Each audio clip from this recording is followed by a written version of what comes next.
안녕하세요. 여기는 심야낭독회 별밤 산책.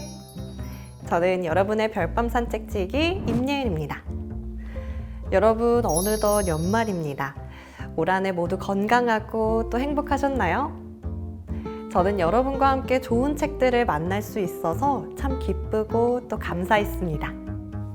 자, 그럼 사연 바로 만나보겠습니다. 경기도 과천시에서 아이디 수험생님이 보내주셨습니다. 안녕하세요. 저는 이번에 수능을 치른 수험생입니다. 열심히 공부했지만 생각만큼 점수가 안 나와서 원하는 대학에는 가기 어려울 것 같습니다. 재수를 해야 하나, 그냥 점수 맞춰 다른 대학으로 가서 편입을 해야 하나, 고민이 참 많은데요. 이래나 저래나 공부는 또 해야 해서 힘든 수험 생활에 들어가기 전에 좀 쉬고 싶은 마음이 듭니다. 쉬면서 지친 맘도 달래는 그런 책 추천해주세요. 네, 아이디 수험생님 안녕하세요. 그간 공부하시느라고 정말 고생 많으셨습니다. 누구는 공부가 가장 쉽다고 하지만 또 막상 학생의 입장에서는 그렇지도 않잖아요. 그리고 열심히 했는데도 점수가 안 나오면 또 그만큼 속상한 것도 없을 것 같습니다. 그런 부분들 또 앞으로 다시 공부하실 것을 생각해서 이왕이면 문학 공부에도 도움이 되는 책을 추천해 드리려고 하는데요. 바로 김세라의 책으로 치유하는 시간입니다.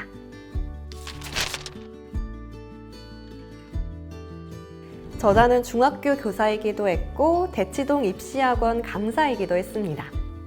공교육과 사교육의 현장을 모두 경험하면서 학생들의 공부 스트레스를 많이 봐왔는데요. 학생들을 상담하며 자연스럽게 상처치유 강사의 길로 가게 되었습니다. 이 책은 특별히 외국 소설 또 국내 소설 속 다양한 등장인물들의 인생을 보여주고 있습니다. 각 인물들 속 결핍, 집착, 열등감, 성장통, 상실감까지 우리가 보통 겪는 상처라는 감정을 다양한 소설과 또 다채로운 환경을 통해 그 심리를 파고듭니다. 소설 속 등장인물들의 상처와 감정에 초점을 맞춰 내 상처를 돌아보고 또 치유의 길을 모색하도록 이끌어주고 있죠. 자, 그럼 책으로 치유하는 시간 지금 들어보겠습니다. 책으로 치유하는 시간. 성공의 끝에서 공허함을 느낀다면 많은 것을 잃었기 때문이다. 대지. 고대하던 목표를 이루었음에도 결국에는 아무것도 가진 것이 없는 사람들도 있다. 펄벅의 소설 대지는 고생 끝에 넓은 대지를 소유해 부자가 된 왕릉과 그의 아내 오란의 이야기다. 그들은 큰 재산을 갖게 되었지만 결국에는 가진 게 없었다. 삶에서 진정 중요한 것을 누리지 못하며 살았기 때문이다. 그러나 그들의 모습은 목표만을 바라보며 옆이나 뒤를 돌아보지 않고 달려가는 우리의 모습이기도 하다. 그렇게 이룬 목표는 상처뿐인 영광이다. 왕릉은 늙은 아버지와 사는 가난한 농부다. 아무리 열심히 농사를 지어도 먹고 살기 힘든 현실에 분노를 느낀다. 결혼을 해야 하지만 가난한 그에게 시집 오려는 여자가 없다. 그래서 선택의 여지도 없이 황부잣집의 여종 오란을 신부로 맞이한다. 결혼식 날, 왕릉은 아침 일찍 일어나 정초에 한 번 하고 반년이 넘도록 하지 못했던 목욕을 하고 하나뿐인 외출복으로 갈아입은 뒤 황부잣집에 가서 오란을 데리고 왔다. 이것이 결혼식의 전부였다. 그날 왕릉은 오란을 처음 보았다. 왕릉은 네모난 얼굴에 정직하고 참을성 있어 보이는 오란이 마음에 들었다. 그녀를 데리고 오는 길에 왕릉은 동전 2잎을 내고 복숭아를 6개 사서 오란에게 주었다. 그날 저녁 오라는 부엌에 들어가 남편과 시아버지를 위해 저녁을 준비하는 것으로 결혼 생활을 시작한다. 왕릉은 결혼 생활에 매우 만족했다. 자신이 하던 집안일을 이제는 오란이 다 맡아서 하게 되었기 때문이다. 집은 깨끗해지고 의복과 이불도 잘 관리되었다. 오란은 집안일뿐 아니라 농사일도 잘했고 잠깐 쉬는 일도 없었다. 임신을 했을 때도 전과 다름없이 일했고 출산 때는 산파도 부르지 않고 방에서 혼자 신음을 참아가며 애를 낳았다. 첫 아이를 낳았을 때는 다음 날 일어나 아침을 준비했고 그 다음 날부터 들리를 나갔다. 둘째를 낳았을 때는 애를 낳고 바로 들리를 하러 나갔다. 그녀는 해야 할 말 외에는 하지 않았고 시간이 흘러도 한결같았다. 왕릉은 처음엔 그녀를 의식했다. 가끔 전족을 하지 않아 큼직한 발로 집안을 걸어다니는 모습을 가만히 바라보곤 했다. 그러나 충실한 종처럼 묵묵히 일만 하는 아내에게 특별히 불만이 없었고 아내로서 충실하면 그만이라고 생각해 점차 의식하지 않게 되었다. 왕릉과 오라는 눈을 뜨면 일하고 잠자기 전까지 일만 했다. 낭비라고는 전혀 모르는 그들은 살림살이가 점점 불어났고 아들 둘과 딸 하나를 낳았다. 딸은 몇 해가 지나도록 말도 제대로 하지 못했고 왕릉은 그 딸을 가엾게 여기고 깊은 애정을 가졌다. 왕릉의 마을은 가뭄이 몇 년째 계속되자 온 동네가 굶주렸고 먹을 것이라곤 콩 하나도 남지 않게 되었다. 왕릉은 먹을거리가 풍부하다는 남방으로 가족을 데리고 떠났다. 그때 오라는 넷째를 임신 중이었다. 왕릉의 식구는 남방에 가서도 계속 굶주렸다. 천막에서 살며 오란과 아이들은 먹을 것을 훔치러 다니고 왕릉은 인력거를 끄는 노동을 하지만 죽지 않을 정도로만 먹을 수 있었다. 오란은 또 혼자서 출산을 했지만 아이는 태어나자마자 죽었다. 살아있는 것이 기적인 날들이 이어지고 걸어다닐 힘조차 없을 때 전쟁이 일어났다. 왕릉은 부자 동네로 가서 피란을 떠난 빈집으로 들어가 큰돈을 훔치고 오라는 부자들이 감추어둔 보석을 찾아낸다. 결국 이들은 상당한 자금을 갖고 고향으로 돌아온다. 왕릉은 훔친 돈과 보석으로 망해가는 황부자의 땅을 사들였다. 농사가 잘 되어 왕릉은 점점 부자가 되어간다. 그 사이 오라는 쌍둥이 딸과 아들을 더 낳았다. 이때도 혼자 아이를 낳고 뒤처리를 한 뒤 곧바로 집안일을 했다. 이제 왕릉은 과거 자신이 감히 쳐다볼 수도 없었던 황부자처럼 부자가 되어 사람들의 존경과 아첨을 받으며 왕부자로 불린다. 그러나 오라는 전과 달라진 게 없이 집안일을 직접 한다. 하녀를 두어도 될 형편임에도 왕릉은 아내를 편하게 해주는데 생각이 미치지 못하고 오란도 힘들다고 말하지 않는다. 절대 그럴 것 같지 않게 보이던 왕릉은 부자 흉내를 내기 시작한다. 토지는 모두 소작을 주고 신뢰하는 층에게 잡다한 관리를 맡긴다. 그리고 몸 파는 여자인 레나의 미모에 반해 매일 홍등가를 찾아간다. 그러다가 결국 그녀를 소실로 집에 들인다. 레나를 위해 집 뒤편에 별채를 짓고 화려한 장식을 하고 그녀의 보석과 옷을 사들이는데 돈을 아끼지 않는다. 자녀들은 장성하여 결혼을 하고 집에는 식구가 점점 늘어간다. 그가 젊은 시절 힘들게 살아온 것에 비해 자식들은 안락한 삶과 보장된 미래를 갖고 있다. 변하지 않는 것이 있다면 바보인 딸과 아직도 일만 하는 오란뿐이다. 하지만 오란은 병을 얻어 하루하루 수척해간다. 그러면서도 집안일을 계속하는 오란을 보며 왕릉은 아내라는 존재에 대해 처음으로 생각한다. 결국 오란은 죽고 얼마 후 늙은 아버지도 죽는다. 왕릉은 장례를 성대하게 치르고 자신의 자랑스러운 대지에 무덤을 만든다.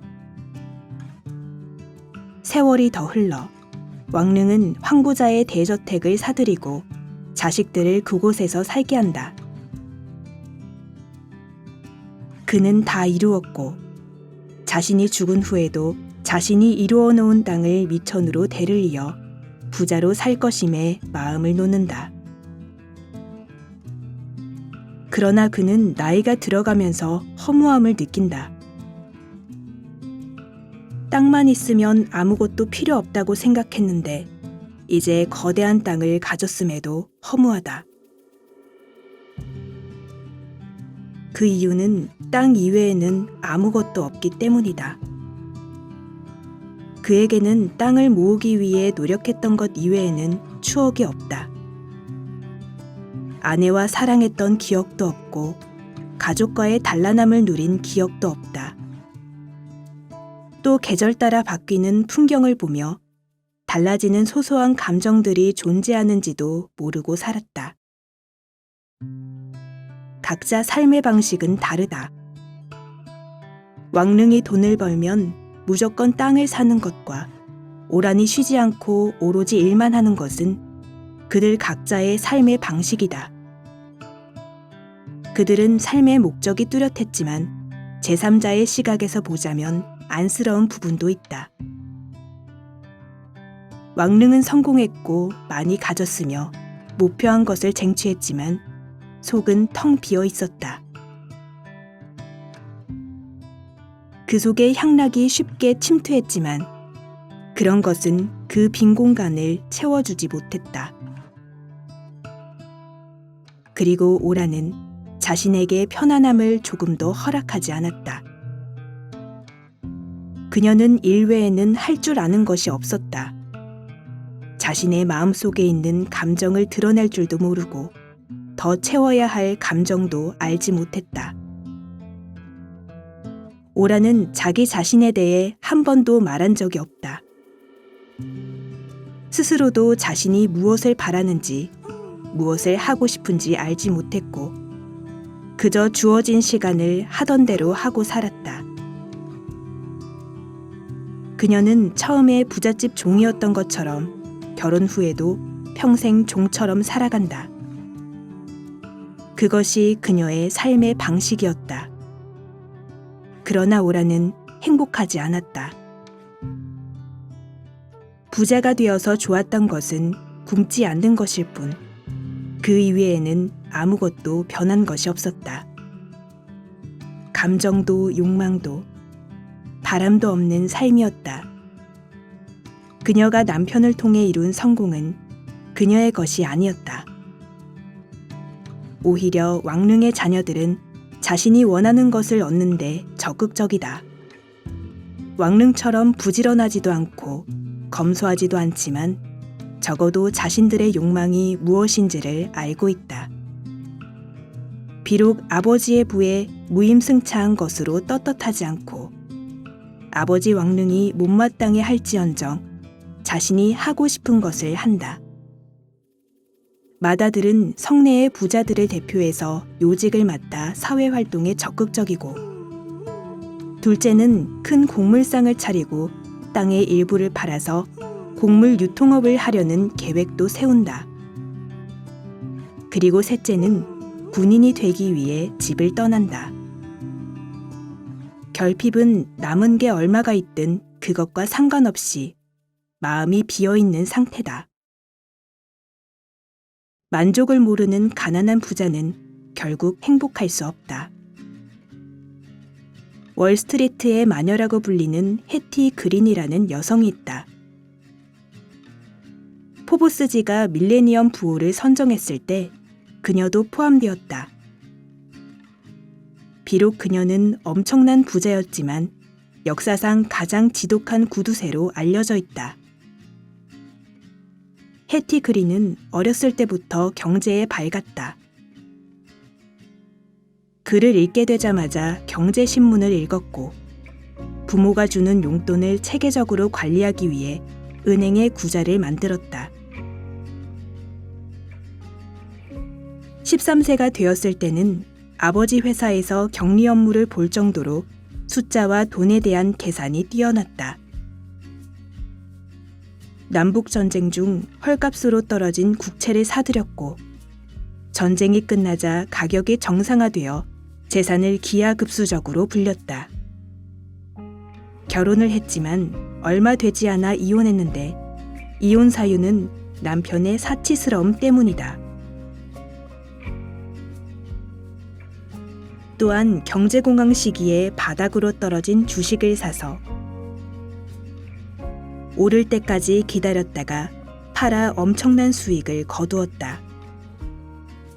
그녀는 경쟁자를 미워해서 그의 주거래 은행에 거액을 예치했다가 예고 없이 한꺼번에 인출해 은행과 경쟁자를 망하게 하는 행위도 서슴지 않았다. 그녀는 돈을 위해서라면 무슨 짓이든 했다. 그런데 그렇게 많은 돈을 가졌음에도 쓰는데 매우 인색했다. 주변 사람들에게 야박하게 구는 것은 물론이고 세금을 내지 않으려고 싸구려 아파트에 살았으며 세탁비를 아끼려고 때가 덜 타는 검은색 옷만 입었다.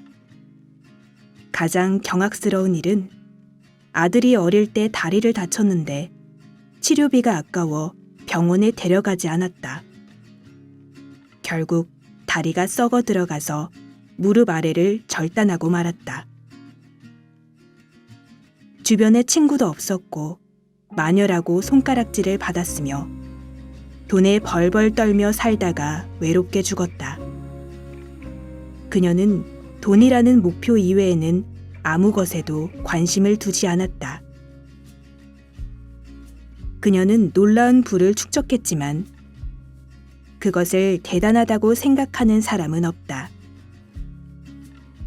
그렇게 버는 돈은 가치가 없고 그런 평판을 받을 바에는 차라리 돈을 덜 가진 편이 낫기 때문이다.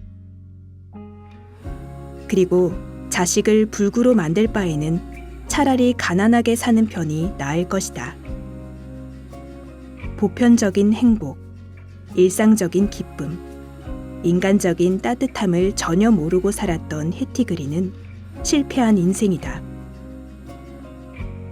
그녀는 돈 이외에 세상의 온갖 결핍을 다 갖고 있었던 셈이다. 목표가 뚜렷한 사람들은 그것을 이룰 때까지 앞으로 달리기만 하기에 다른 부수적인 것들은 뒷전이 된다. 그러나 간절히 바라던 목표를 이루었을 때 갑자기 밀려드는 허무감을 많은 사람이 느껴보았을 것이다. 오로지 하나만 바라보고 달리느라 다른 것을 전혀 돌아보지 않았으므로 잃은 게 많아졌기 때문이다. 나에게 없는 것을 채우는 것이 목표라면 그것만 바라보아서는 안 된다. 달리다 잠시 멈추고 숨을 길게 몰아쉬며 지나치는 풍경을 바라보고 때때로 뒤도 돌아볼 필요가 있다. 그렇게 해야 가고 있는 이 길이 맞는 것인지 생각해 볼 여유를 갖게 된다. 그것이 목표에 도달하고 나서 오히려 무너져 버리는 실패를 겪지 않는 방법이다. 사는 것이 아무리 바쁘더라도 잠시 동안 나만의 고독한 휴식이 필요하다. 그 시간에 나 자신을 돌아보고 어루만지는 여유를 가질 수 있다. 그런 것조차 하지 않으면 빠르고 긴박하게 돌아가는 현실에서 갖고 있는 목표에 대한 절박함이 삶을 온통 채워버린다. 그건 결국 결핍으로 이어진다. 성공의 허무함도 결국은 결핍이다. 결핍은 바로 마음의 여유를 내 자신에게 주지 않을 때 마음속을 파고들어와 부정적 감정의 소용돌이를 만들어내는 것이다. 전쟁이라는 지옥을 사랑으로 견디다. 무기여 잘 있거라. 해밍웨이의 소설 무기여 잘 있거라는 전쟁을 견뎌내는 한 개인과 그것을 견디게 한 사랑 이야기다. 헨리는 전쟁 중 캐서린을 만나 그녀에게 모든 것을 건다. 캐서린이라는 존재는 그가 전쟁이라는 진창과 같은 현실을 견딜 수 있게 해준 구원의 동아줄과도 같았다. 프레더릭 헨리는 제1차 세계대전에 참전한 미국인 중위다. 그는 앰뷸런스 후송을 맡고 있으므로 포병처럼 전투에 나서지는 않지만 전장을 헤치고 다니며 수많은 죽음을 목격하고 죽어가는 병사들을 수송한다. 그는 우연한 계기로 스코틀랜드 출신의 간호사 캐서린 바클리를 만난다. 그가 부상을 입고 입원하게 되자 그들은 가까워지고 사랑에 빠진다. 그리고 캐서린은 임신을 한다. 헨리는 부상을 회복한 뒤 다시 전출 명령을 받고 부대로 복귀한다. 복귀 후 임무 수행 중 부대와 연락이 끊기고 낙오된다. 그 와중에 이탈리아 헌병에게 잡혀 조사를 받는데 퇴각 중이던 이탈리아군은 아군이긴 해도 확실하지 않은 타국 병사에 대해 배타적인 태도를 보인다. 위험을 느낀 헨리는 총살 직전에 도망친다. 도망자 신세가 되어 캐서린을 찾아 함께 국경을 넘어 스위스로 간다. 그곳에서 캐서린의 출산 때까지 행복하고 평화롭게 산다. 그러나 캐서린은 출산 도중 죽는다. 슬픔에 잠긴 헨리는 캐서린의 시신을 병원에 두고 홀로 숙소로 돌아온다. 헨리는 전쟁 전에는 이탈리아에 유학을 가서 건축학을 공부하고 있었다.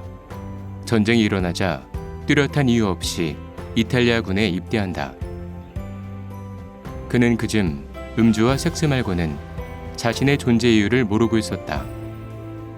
비현실적이며 다른 사람들의 인생이나 세상사에 관심이 없고 삶에 대하는 자세는 전혀 진지하지 않은 방관자였다. 그러나 전쟁에 참가해 총살을 당하기 직전 도망을 친 후부터 완전히 달라져 삶을 진지하게 대하고 캐서린과의 사랑에 열정을 쏟는다. 헨리는 캐서린을 진정 사랑했을까? 만일 그가 미국에 있었더라면, 전쟁과 무관하게 자신의 삶을 살았더라면 첫인상이 그저 그랬던 캐서린과 그토록 운명을 건 사랑을 하지는 않았을지 모른다. 그러나 헨리는 전쟁이라는 지옥에서 캐서린 외에는 마음을 의지할 수 있는 것이 없었다.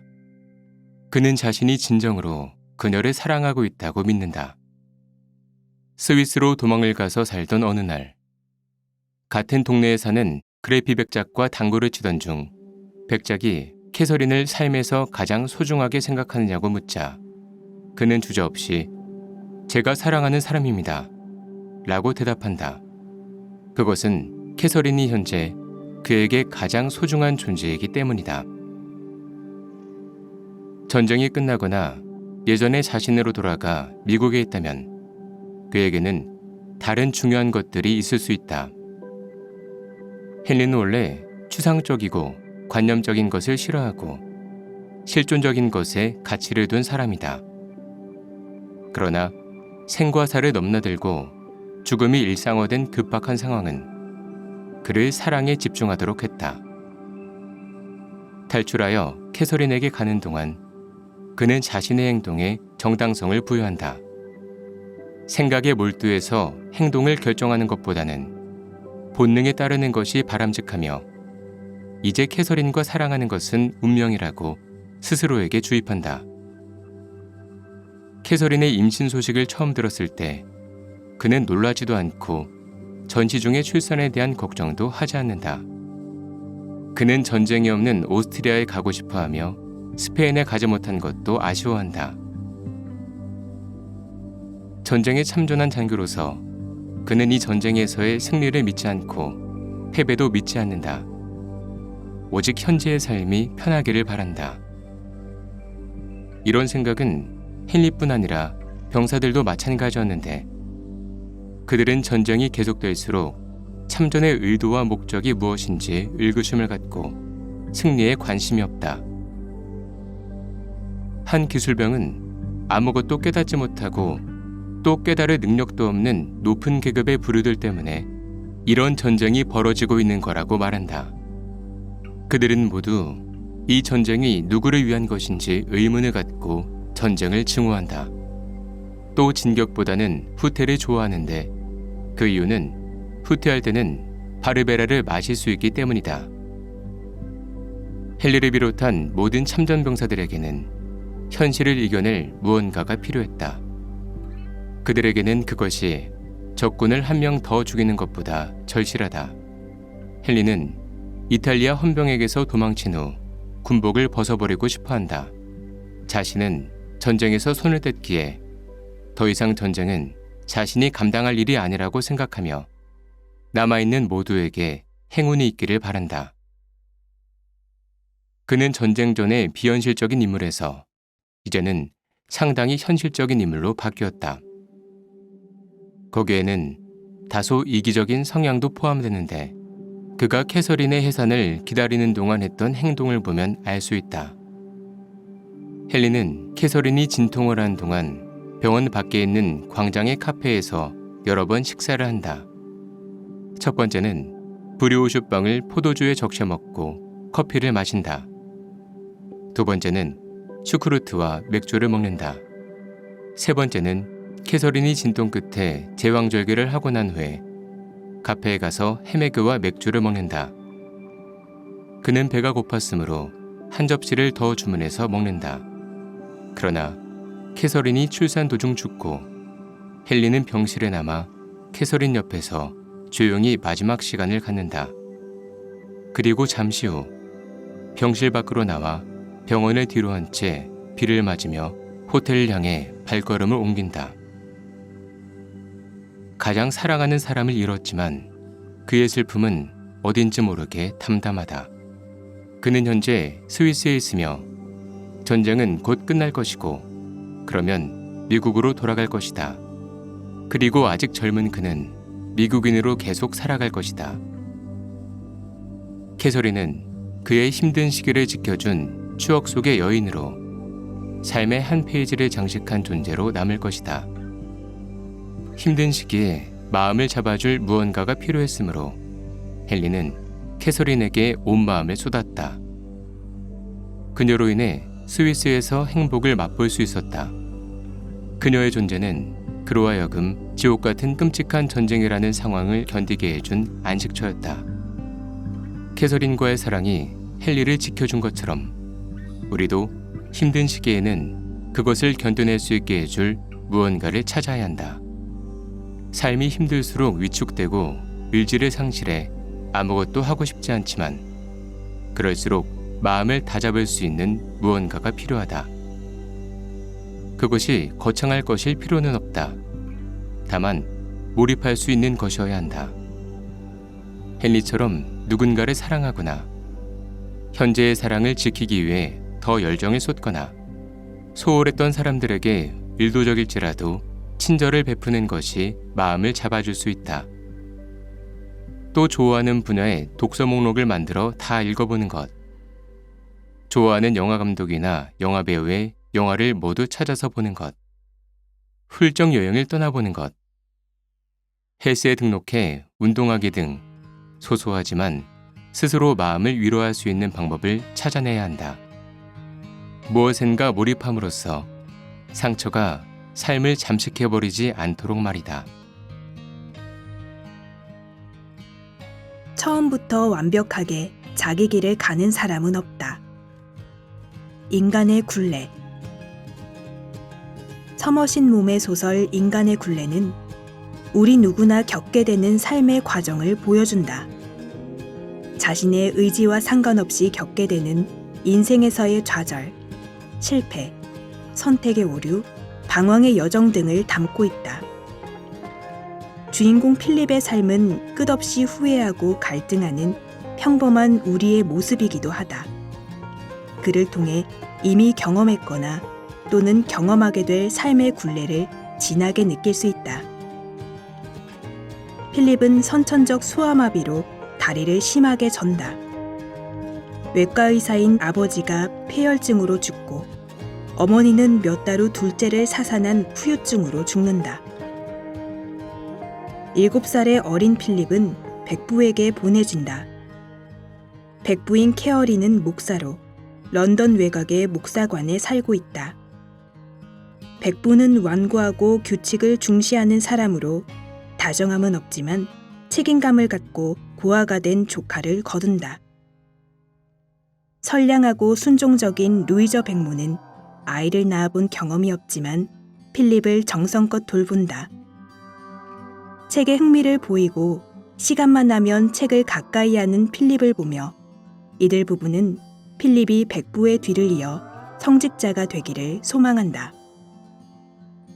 9살이 된 필립은 터켄베리에 있는 킹즈스쿨에 입학한다. 내성적인 필립에게 학교 생활은 맞지 않았다. 특히 성치 않은 몸으로 인해 그는 놀림감이 된다. 필립은 킹즈스쿨에 입학한 첫날, 베닝이라는 덩치 큰 동급생에게 다리를 걷어차인다. 이는 필립이 난생 처음 경험하는 폭력이었다. 그는 더욱 소심해지고 불굴을 들키지 않으려고 하는 심리에서 자아가 강해진다. 필립은 점점 애정결핍의 전형적인 모습을 보인다. 루이저 백모는 애정을 기울여 필립을 양육하려 했지만 그녀는 남편에게 의존적이었으므로 필립의 욕구를 채워주기에는 충분치 못했다. 킹즈스쿨에서 타인과의 관계가 부정적인 경험으로부터 시작되었기에 필립은 자신의 주변 인물들에 대해 나쁘게 평가하는 습성이 생긴다. 단점을 쉽게 찾아내고 그것에 대해 더러 오만한 태도를 보인다.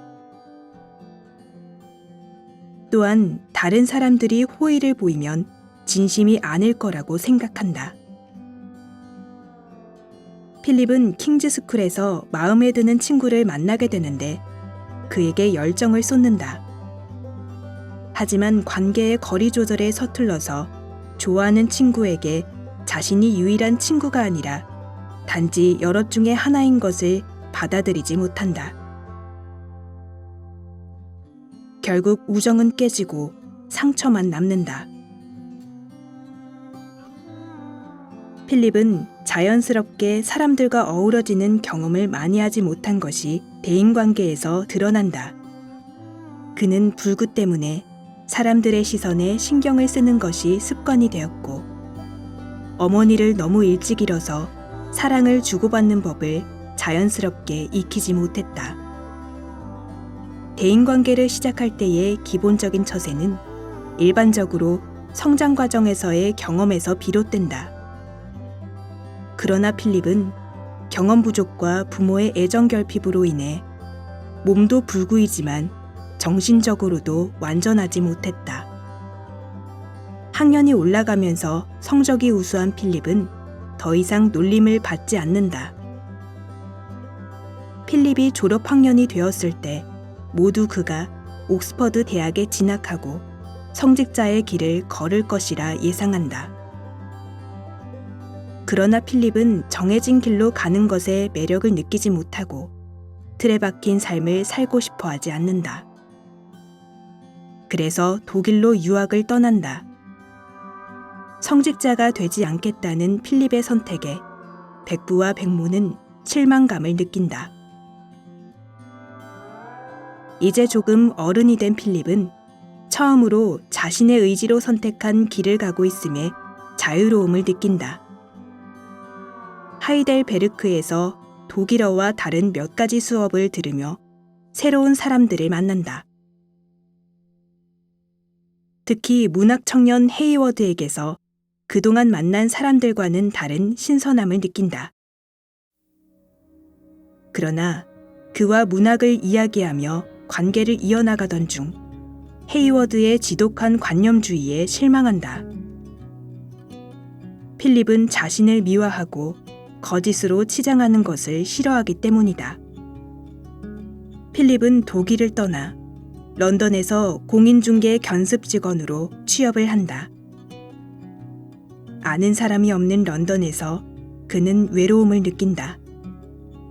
게다가 사교적이지 못한 성격이어서 몇 달이 지나도록 아무와도 사적인 교류를 갖지 못한다. 그리고 자신이 맡은 회계 업무에서 느리고 발전이 없자 업무가 자신과 맞지 않음을 느낀다. 그러던 중 출장을 겸해 잠시 들렀던 파리에 매료되어 1년 후 회계일을 그만두고 파리에 가서 그림 공부를 하려는 계획을 세운다. 백부는 한 가지 일을 꾸준히 못하는 조카를 못마땅하게 생각하지만 필립은 개의치 않는다. 런던에서의 생활을 정리하고 이제 새로운 삶을 시작하게 된 필립은 기대를 안고 파리로 떠난다. 그는 자유롭고 예술을 논하는 사람들 속에 자신이 포함되어 있음이 상당히 만족스럽다. 필립은 경직된 회계 사무실과 런던에서는 위축되고 사람을 잘 사귀지 못했지만 파리에서는 그렇지 않았다. 사람들은 그에게 쉽게 다가오고 필립도 어렵지 않게 그들과 섞인다. 그는 학원에서 그림을 배우며 새로운 사람들과 만남을 이어가고 여러 화가들과 친분을 맺는다. 또 같은 그림반 여학생인 프라이스와도 교류를 갖는다. 그녀는 특이한 성격으로 그림에 대한 재능이 전혀 없었다. 그 사실을 모두 알고 있는데 그녀 자신만 알지 못한다. 고집스레 달려드는 그녀의 예술을 향한 무모한 열정을 필립은 이해할 수 없다. 그러나 모든 사람이 그녀를 비웃어도 천성이 모질지 못한 필립은 그녀에게 매정하게 대하지 않는다. 결국 프라이스는 현실적 어려움과 그림에 대한 지나친 욕망을 이기지 못하고 자살한다. 그녀의 장례를 치른 후 필립은 자신의 재능도 그리 뛰어나지 못함을 냉정하게 인정하고 그림을 그만두기로 한다. 백모의 죽음으로 장례식에 참석하기 위해 블랙스터블로 오면서 파리 생활은 끝을 맺는다. 결국 자신의 길은 아버지의 대를 이어 의사가 되는 것이라고 생각한 필립은 아버지가 졸업한 학교인 런던의 성누가 병원의학교에 입학한다. 이제 필립은 런던에서 의과대학 학생으로 공부를 시작한다. 그는 비로소 제자리에 온 듯 편안함을 느낀다. 그리고 아버지의 많지 않은 유산을 절약하여 쓰면 의학교를 졸업할 때까지는 경제적으로 괜찮을 거라고 생각한다. 그는 원래 공부에 재능이 있는 데다 열심히 노력해 의학교 생활을 순조롭게 해나간다. 그러나 카페의 여종업원 밀드레드에게 빠져들면서 사랑과 증오를 경험한다. 그녀는 천박하고 신경질적이며 창백한 얼굴에 깡마른 여자다. 다른 사람들은 그녀를 건강해 보이지 않는 여자라고 평하지만 필립은 그녀를 아름답다고 생각한다. 하지만 단순하고 허영심이 가득한 밀드레드는 필립의 내면을 이해하지 못한다.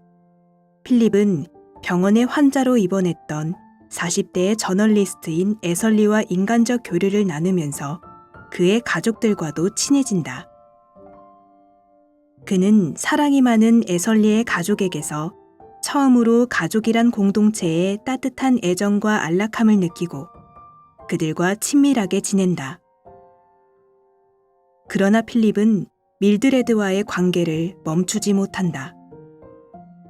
머리가 텅 빈 그녀의 속성을 경멸하고 자신이 사랑하는 만큼 따라주지 않음을 증오하면서도 벗어나지 못하는 이상한 사랑을 하느라 시간과 돈을 탕진한다. 다시 정신을 차렸을 때는 이미 아버지의 유산을 다 써버린 뒤다. 빈털터리가 된 필립은 학교도 나가지 못하고 런던 거리를 헤매며 굶주림에 시달린다. 그는 난생 처음 경험하는 비참한 생활 속에서 절망감을 느끼지만 강한 자존심 때문에 아무에게도 도움을 청하지 못하고 죽음까지 생각한다. 그러나 이런 상황을 알게 된 애설리의 도움으로 옷가게 직원으로 취직해 입에 풀칠할 정도의 적은 급료를 받으며 살아간다. 성취감이 없는 노동을 하면서 필립은 지난날의 무계획적인 낭비와 헛된 사랑에 대해 뼈저린 후회를 한다. 자신의 현재 위치에 대한 자괴감으로 고통스럽지만 애설리 가족의 따뜻한 환대 속에서 겨우 버텨나간다. 그런 생활을 이어간 지 2년이 되었을 때 백부가 지병으로 세상을 떠난다. 백부는 조카인 필립에게 유산을 남긴다. 필립은 학교를 떠난 지 2년 만에 다시 성 누가 병원으로 돌아가 학업을 계속한다. 그는 공부에 집중하고 더 이상 감정의 낭비와 일탈 없이 성실하게 생활하며 애설리 가족과 더욱 가깝게 지낸다. 필립은 자신이 오랜 방황 끝에 비로소 있어야 할 자리로 돌아왔음을 분명히 느낀다. 누가 병원에서의 마지막 1년간 필립은 더욱 공부에 매진한다. 그는 생활이 만족스럽고 행복하다는 생각을 한다. 방황하는 동안 돈과 사람에 대해 많은 것을 배우고 터득한 필립은 더 이상 쓸데없는 욕망을 품지 않는다. 그는 사람이 돈 때문에 비열해지고 탐욕스러워지는 것을 알고 나서 세상을 더 신중하게 보게 되었다. 의과대학에 입학한 지 7년 만에 졸업을 하고 의사 자격증을 손에 쥐게 된 필립은 해냈다는 기쁨으로 가슴이 뛴다.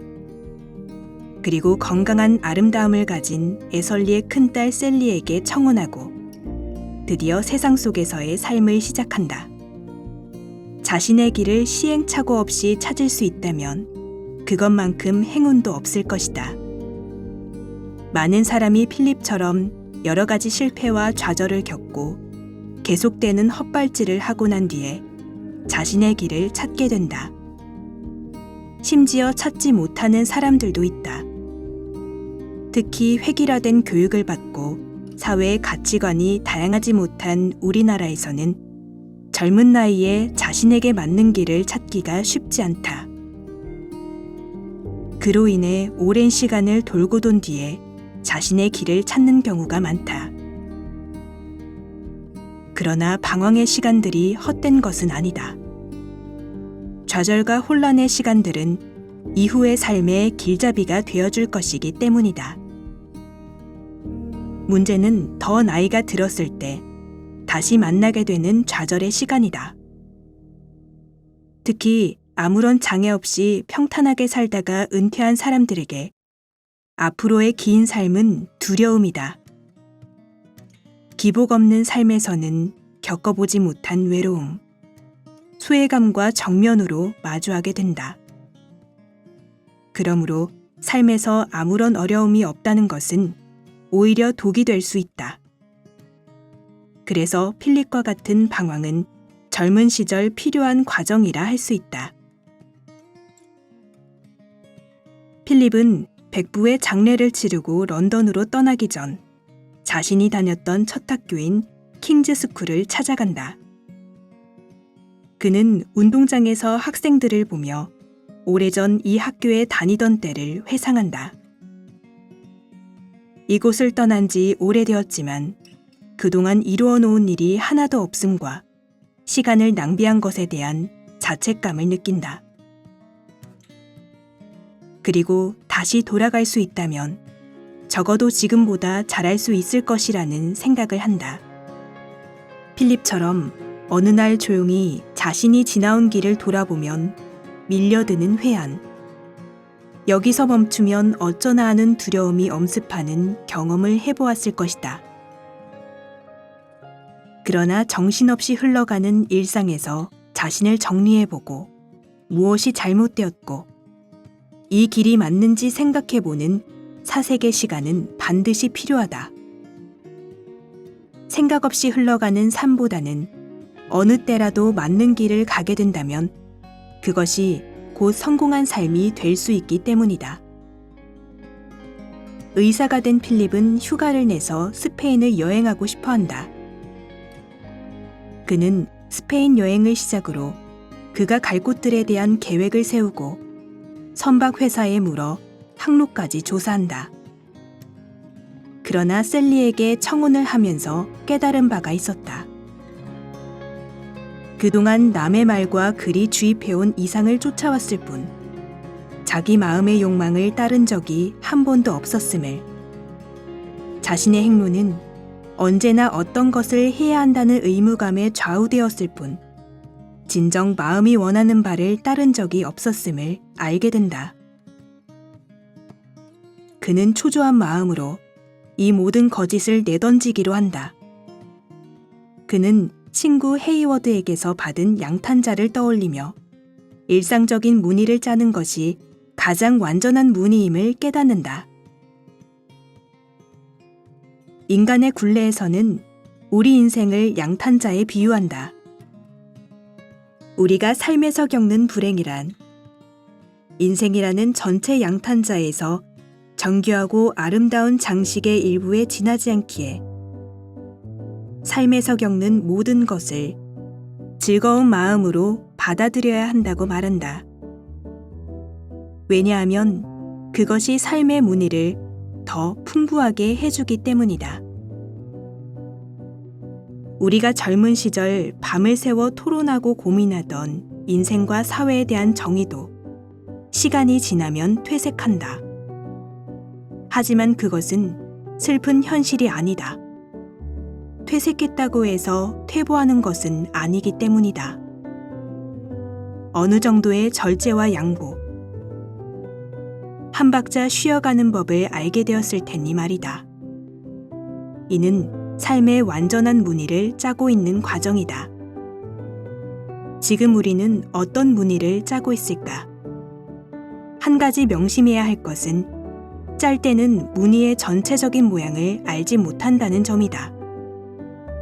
다 짜고 나서야 알 수 있다. 그래서 어느 나이든 현재 진행형이며 무늬는 완성되어 있지 않다. 힘들더라도 잘 짜고 틀렸으면 과감하게 풀어서 다시 짜면 된다. 한 번도 실수하지 않고 양탄자를 잘 짜는 사람은 없다. 상처를 받지 않는 사람은 없다. 그러나 그 후 어떻게 치유하느냐에 따라 우리의 삶은 크게 달라질 수 있다. 그래서 상처를 받지 않는 것보다 더 중요한 것은 바로 치유하기 위한 노력이다. 여러분도 들으시면서 치유가 많이 되셨을까요? 여러분, 오늘은 아쉬운 인사를 드리게 됐습니다. 저희 별밤 산책이 올해 4월 처음 시청자 여러분을 찾아뵙고 벌써 9개월이라는 시간을 함께 했는데요. 그간 여러분과 동행하면서 기쁘고 또 슬픈 사연, 또 힘나는 응원의 말들까지 저도 좋은 책 많이 읽고 또 함께 힐링할 수 있는 너무 좋은 시간이었습니다. 저희 별밤 통해 위로받고 또 힘내신 분들, 또 그리고 사랑해주신 많은 분들께 정말 진심으로 감사드립니다. 오늘 방송을 끝으로 저희 별밤은 인사를 드리지만 여러분이 책과 함께하는 시간은 계속되길 바랍니다. 여러분 그동안 정말 감사했습니다. 오늘 밤도 좋은 밤, 별밤 되세요.